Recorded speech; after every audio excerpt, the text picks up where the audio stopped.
السلام الله عليكم ورحمة الله وبركاته.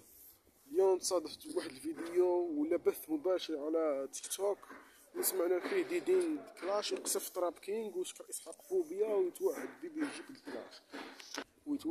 يجيب الكلاش انا هذا بيبي يجي ما عرفتوش، اللي شفيتو هو كلاي ما نعرف، يتوعده بالقصف المباشر. حنا نجيو الصح اللي هو تراب كينغ، هذاك القحبه تاع ديدين لايحه في الزكا مانيش عارف واش. انا نيكك من اللور يا بزاف التقبه اللي ما حبيتش تربى.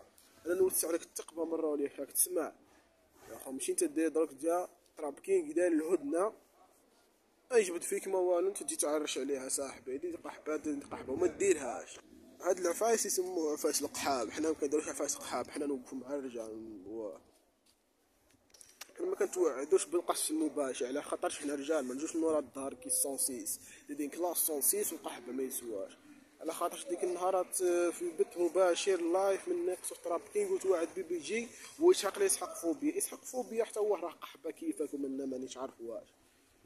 هاد لي زينفلون اللي ماش بغا يكملوا لي ديزينتاتيكمون اللي تاع لي رابور هادو، حنا ما عارفينش المشكل نتاعهم. ديدين يلقى تراب كينغ قاعد في امان الله يجي يتشري ليه. هادي ماشي عقليه خو، تبغيني نشر لك على اختك انا دركا ولد القحبه راك تسمع، وتجي تهضر لي على بزاز الكلبه. انت في روحك كلبه صاحبي وتجي تهضر على الكلاب. مخليك طاكي وتنبح هاو كي الروت وايلر صاير. مهم تحياتي وسلام الجمهور تاعي، نبغيكم بزاف. تحيه تراب كينغ وبيس تراب كينغ، واليوم باش تراب كينغ يدفئ الى يوم الدين. هيا ديدين كلاش ليك امك راك تقاود ولد القحبه.